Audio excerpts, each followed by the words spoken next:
Hello students, today we are going to discuss about factor theorem.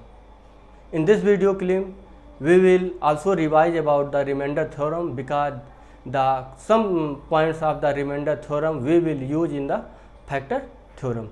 So let's revise the remainder theorem. Okay, come to the point. जैसा कि आप लोग देख रहे हैं white board पे हमने रिमाइंडर थ्योरम को जिस तरह से प्रूफ किया हुआ था सेम ऐसे ही मैंने लिखा हुआ है।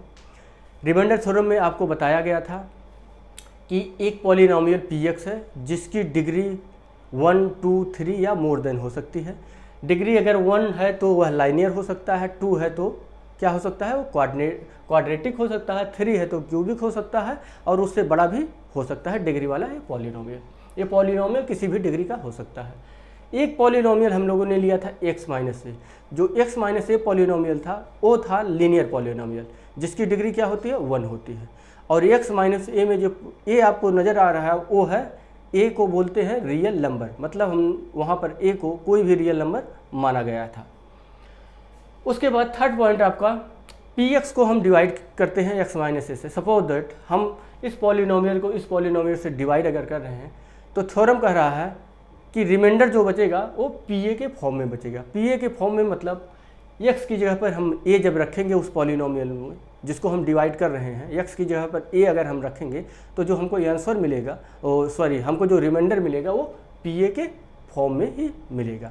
पी ए के फॉर्म का मतलब देखिए x माइनस क्या a क्या है आपका डिवाइजर है और रिमाइंडर क्या है, रिमाइंडर आपको पी ए मिलेगा। ठीक है, तो आपको यह जानना बहुत ज़रूरी है कि डिवाइजर और रिमाइंडर के बीच में डिग्री का जो डिफरेंस होता है वो डिग्री का डिफरेंस कुछ ना कुछ 1 या मोर देन 1 होना चाहिए।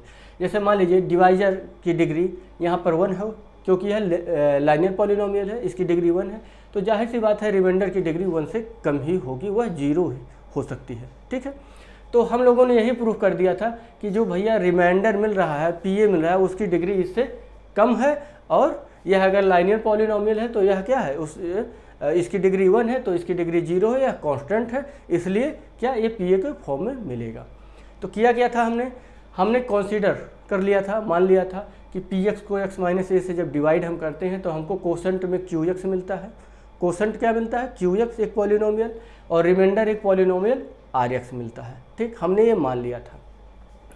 फिर क्या किया था कि अगर हम किसी डिवाइडेंट को किसी पॉलिनोमियल को किसी पॉलिनोमियल से अगर हम डिवाइड करते हैं और डिवाइड करने पर यह आंसर चेक करने के लिए एक फार्मूला बताया गया है कि dividend is equal to quotient multiply by divisor plus remainder, और उस फार्मूले पर पुट करते हैं तो पी एक्स इजकल टू क्या होगा, पी एक्स क्या है डिवाइडेंट जिसको हम डिवाइड करते हैं, p x is equal to x minus a divisor multiply by q x quotient plus r x remainder. उस फार्मूले पर हमने पुट कर दिया। अभी इसको मत देखिए, इस पर अगर हमने पुट कर दिया, अब यहाँ पर हम बात करेंगे x माइनस ए की डिग्री की। अगर x माइनस ए की डिग्री 1 है तो आर एक्स की डिग्री जो रिमाइंडर है, रिमाइंडर की कितनी डिग्री होनी चाहिए, वह 0 ही होनी चाहिए, 1 से कम। अगर डिग्री ऑफ कहा गया है degree of remainder always less than the degree of quotient, it means जो आर एक्स रिमाइंडर बच रहा है जो हमने माना हुआ है वो आर एक्स की डिग्री क्या होगी 0 होगी। उसको हम आर एक्स पावर 0 लिख सकते हैं। जहाँ पर जो कैपिटल आर लिखा है, कैपिटल आर क्या है, एक हमने रियल नंबर सपोज कर लिया, कंसीडर कर लिया, तो आर एक्स पावर 0 लिख सकते हैं। या कह सकते हैं यह क्या होगा, अगर डिग्री 0 है तो वह कांस्टेंट नंबर होगा। कांस्टेंट मीन्स वह कोई रियल नंबर ही सारे कांस्टेंट हो सकते हैं, वही होते भी हैं। तो हम आर एक्स पावर 0 लिख सकते हैं आर एक्स को, और अब हम x की जगह पर कुछ भी रखें 1, 2, 3 -1/2 -3 √2 कुछ भी कोई भी रियल नंबर अगर रखते हैं x की जगह पर तो इसकी वैल्यू ऑलवेज वही रहेगी, कोई इसमें चेंजेस होने वाला नहीं है, क्योंकि जब उसका पावर 0 करेंगे, ठीक है, x की जगह पर जो भी वैल्यू पुट करेंगे और उसका पावर 0 करेंगे तो हमेशा 1 ही मिलेगा। तो हम x की जगह पर a रख सकते हैं। a क्या है, a आपका रियल नंबर है। ठीक, x की जगह पर हम a भी रख सकते हैं, a क्या है रियल नंबर। और अगर हम कोई भी रियल नंबर x की जगह पे रख सकते हैं तो भी आंसर हमको क्या मिलेगा, रियल नंबर ही मिलेगा, r ही मिलेगा। इसका मतलब यह प्रूफ हो गया कि जो आर एक्स है रिमाइंडर है वह क्या है, कोई रियल नंबर है, और रियल नंबर में कोई कांस्टेंट है, कांस्टेंट की डिग्री जीरो होती है। यही हमने प्रूफ कर दिया। और यहाँ पर हमने फिर लिख दिया कि अगर पी एक्स की जगह पर हम पी ए लेते हैं एक्स की जगह पर ए, तो यहाँ पर एक्स की जगह पर ए रखेंगे तो ए माइनस ए जीरो हो जाएगा, ये पूरा पैटर्न आपका जीरो हो जाएगा। और यहाँ आर एक्स की जगह पे क्या मिलेगा, आर मिलेगा, जो कि आर क्या है, रियल नंबर, और उसकी क्या है, उसकी डिग्री क्या है, जीरो है। ठीक है, इसका मतलब पी ए हमको क्या मिल गया, एक कांस्टेंट, एक रियल नंबर मिल गया। तो हमारा थ्योरम यहीं पर ये प्रूफ हो गया था कि कोसेंट से इसकी डिग्री रिमाइंडर की कम है। ठीक है, जो हम वैल्यू ए रख रहे हैं, वैल्यू रखने पर हमको क्या मिल रहा है, रिमाइंडर की डिग्री कम मिल रही है, इसलिए यह पी ए का फॉर्म में आएगा। यहाँ पर हमने ये प्रूफ कर लिया था। अब हम बात करते हैं फैक्टर थ्योरम की। फैक्टर थ्योरम पर बात करने से पहले हम आपको एक एग्जाम्पल बताना चाहते हैं। एग्जाम्पल आपकी बुक में ही दिया हुआ है। सपोज दैट, मान लीजिए QT कोई पॉलिनोमियल है, 4t³ + 4t² - t - 1 के फॉर्म में लिखा हुआ है। एक पॉलिनोमियल है 2t + 1। अगर हम ये कहा गया है, इस क्वेश्चन में पूछा गया है कि क्या 2t + 1 मल्टीपल, सॉरी हाँ, इसमें ये पूछा गया है क्वेश्चन में कि यह 2t + 1 का ये मल्टीपल है, जो QT है, QT 2t + 1 का मल्टीपल है कि नहीं। मल्टीपल का मतलब जैसे सपोज दैट हम कह दें 10 = 2 × 5, तो 2 और 5 को क्या बोलेंगे, फैक्टर, और 10 को हम बोलेंगे मल्टीपल, बोलेंगे कि नहीं। जिसका फैक्टर निकालते हैं उसको मल्टीपल बोलते हैं। 10 का फैक्टर हमने किया 2 × 5, ठीक है, तो 10 को मल्टीपल बोलेंगे। इसका मतलब अगर 10 मल्टीपल है 2 और 5 का, 10 अगर मल्टीपल है 2 और 5 का, तो 2 से अगर 10 को डिवाइड करो पूरा कट जाएगा, रिमाइंडर कुछ बचेगा नहीं बचेगा, शेषफल कुछ नहीं बचेगा। 5 से अगर डिवाइड करो 10 को, कुछ बचेगा, शेषफल नहीं बचेगा। इसका मतलब अगर 10 मल्टीपल है और 10 मल्टीपल के 2 और 5 फैक्टर हैं, ठीक है, तो 2 और 5 से डिवाइड करने पर कोई रिमाइंडर नहीं मिलता है। तो इसका मतलब कि किसी मल्टीपल के अगर फैक्टर होते हैं, ठीक है, तो क्या होता है कि फैक्टर से इसको डिवाइड करने पर हमको कोई रिमाइंडर नहीं मिलता है, तभी ये फैक्टर होंगे।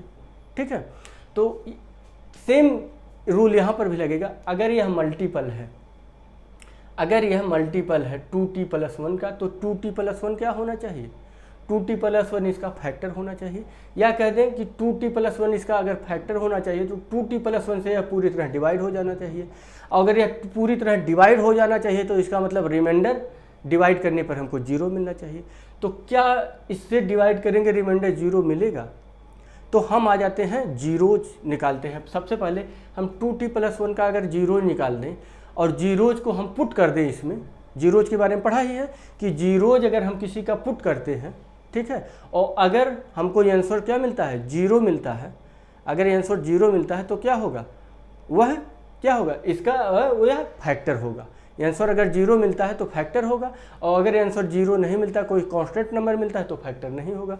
तो इसका 0 अगर हम निकालें 2t + 1 का, तो कहेंगे 2t + 1 = 0, 2t क्या होगा -1, और t क्या होगा -1/2। t की वैल्यू यहाँ पर पुट करते हैं, 4 × t की वैल्यू -1/2 का पावर क्यूब प्लस 4 × t की वैल्यू -1/2 का पावर 2 -1/2 -1, ठीक।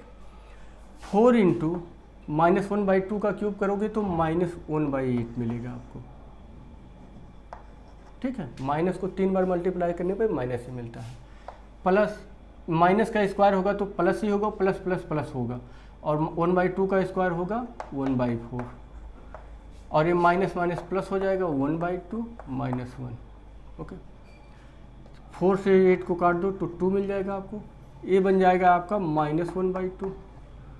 इसको काट दोगे क्या बन जाएगा, +1, ये मिल गया आपको 1/2, ये हो गया -1, +1 -1 से कट गया, 1/2 -1/2 से कट गया, आंसर मिल गया आपको 0। इसका मतलब 2t + 1 के जीरोज, जो जीरोज है, इसको जब हम सेटिस्फाई कराते हैं जीरोज से, इसके जीरोज की वैल्यू इसमें पुट करते हैं तो हमको रिमाइंडर नहीं मिलता है। इसका मतलब 2t+1 क्या है, इसका फैक्टर है, और 2t+1 इसका फैक्टर है, और ये क्या है 2t+1 का मल्टीपल है।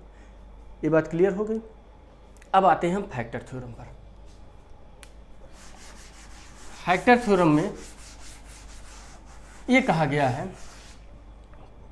क्या बात करते हैं, फैक्टर थ्योरम की।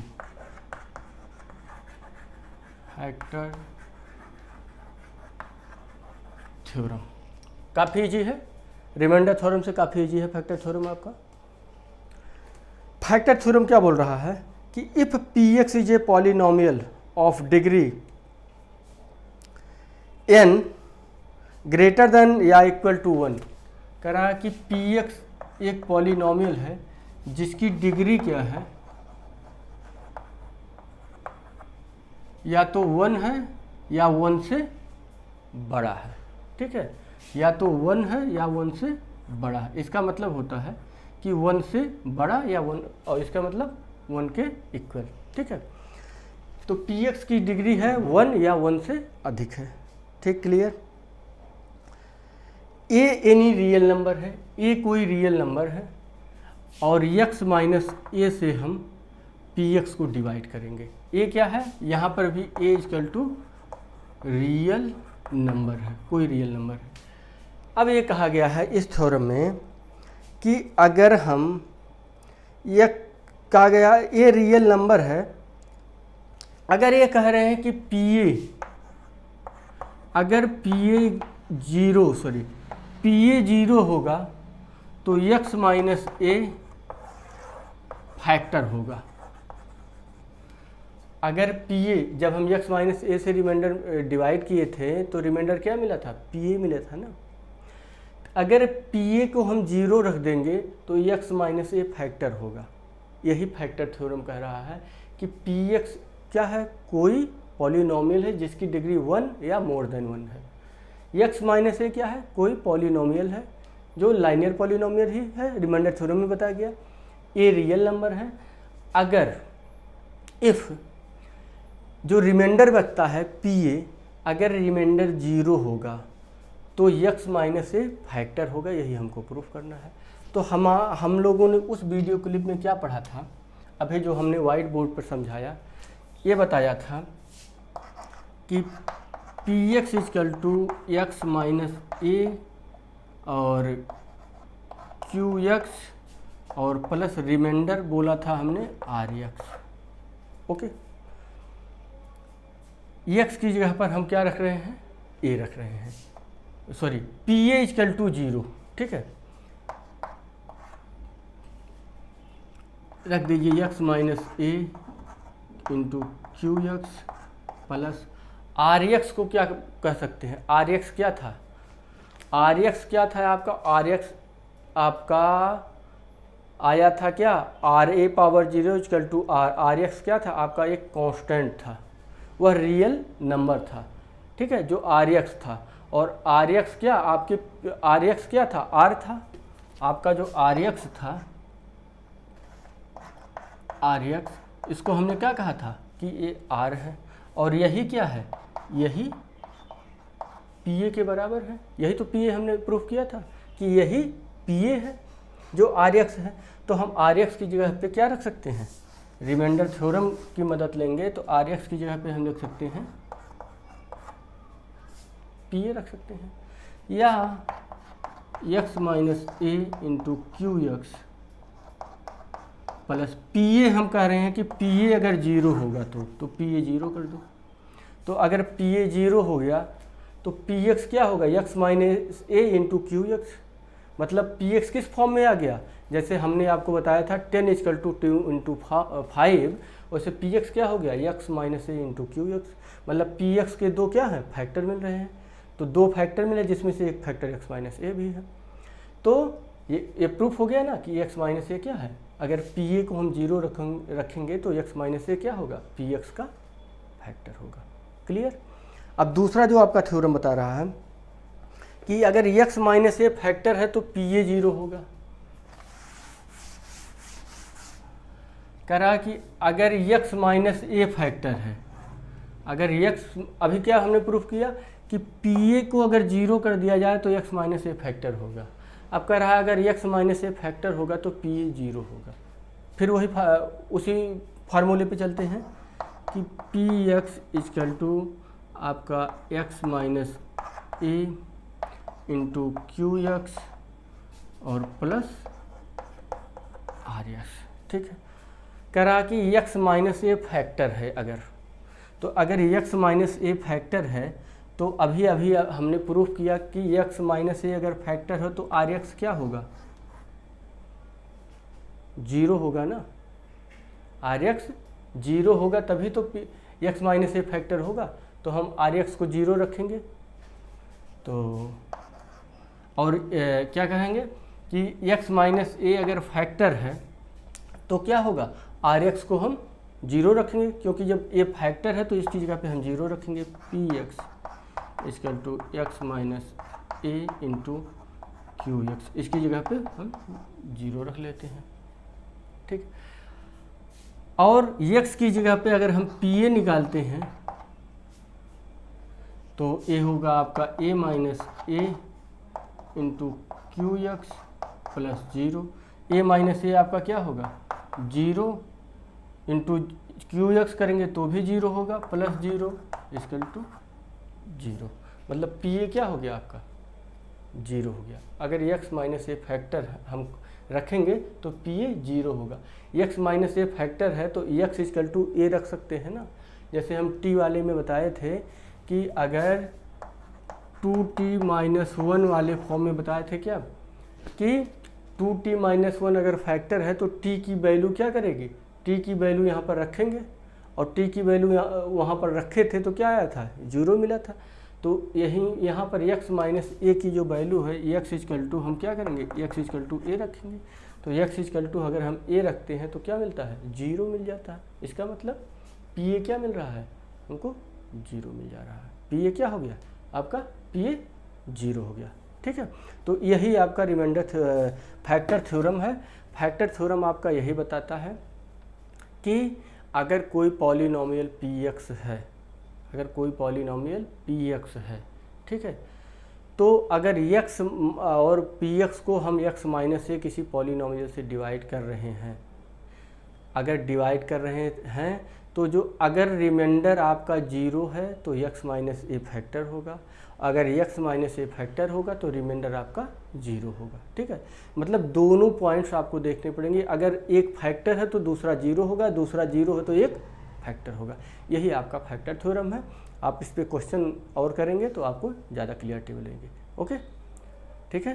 तो हम आगे नेक्स्ट वीडियो में कुछ एग्जांपल्स लेंगे और इसको और क्लियर करेंगे। Okay, thanks.